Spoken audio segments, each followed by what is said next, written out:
Mga amigo, gagawa tayo ng juice na masustansya, mura at mas madaling gawin. Healthy pa mga amigo. Ito lang mga amigo, oh. May lemon ka, meron kang isang basong tubig, meron kang pipino at meron kang ginayat na carrots. Ngayon, ayan, i-ready muna natin yung blender natin mga amigo. Tapos lagay natin yung carrots, lalagyan natin ng isang basong tubig, yung hiniwang carrots. Tapos isang basong tubig mga amigo. Tapos i-blend natin siya mga amigo. Blend muna natin siya parang makuha natin yung juice ng carrots. Ayan, umpisahan na natin mag-blend. Antayin na lang natin na ma-blend ng maigi o madurog masyado o madurog na yung carrots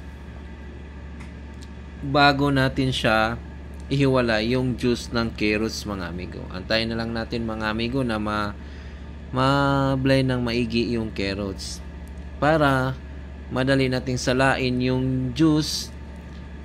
Mamaya parang iyon na naman nating ihalo doon. Ihalo natin yung juice ng carrots doon sa juice ng lemon at saka yung pipino. Madali lang to mga amigo. Madali lang to. Alam ko naman ginagawa nyo rin to, pero nagugustuhan ko rin kasi to laging iniinom. Siguro mga twice a week ko inom ng ganito mga amigo. Kaya try nyo lang kaya kasi alam ko mas maganda to sa ating katawan. Maganda rin to siyang inumin sa atin bago kumain. Yung pagkakaalam ko maganda. Ayan o. Pipino, ginayat na yung pipino. Lalagay natin siya dyan mga amigo.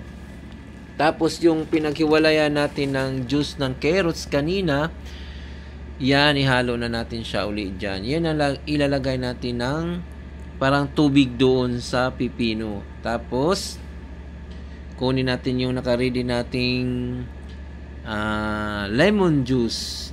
Piniga natin yung lemon. Ayan o, kasarap. Ngayon, ihalo natin yan sila lahat. Yan. Ayan na mga amigo. Hinalo na natin yung lemon, yung chinap natin na pipino at saka yung carrots juice. Masarap talaga siya mga amigo. Promise. Totoo yan. Try nyo mga amigo. Sa mga hindi pa nakatry, try nyo. Masarap talaga siya. Tsaka healthy pa siya. Madali lang siyang gawin. Very easy. Tapos dadali mo rin mabili yung carrots, yung pipino, yung lemon. Marami naman yang mabilis nating makuha yan o makita yung mga prutas na yan, kaya mas madali siyang madali nating i-prepare. Try nating mag-blend. Blend natin mga amigo ha. Para pang natatakot si Kaloy Bay mag-blend mga amigo. Huwag ka namang magpapahalata dyan Kaloy Bay. Huwag na tayong magpapahalata na bibihira ngayon ka lang nakagamit ng blender. Palibhasa kasi lumaki ka sa bundok lumaki ka sa tabing dagat o lumaki ka sa paanan ng bundok, kaya wala naman talaga yan sa paglaki ko yung mga blender na yan.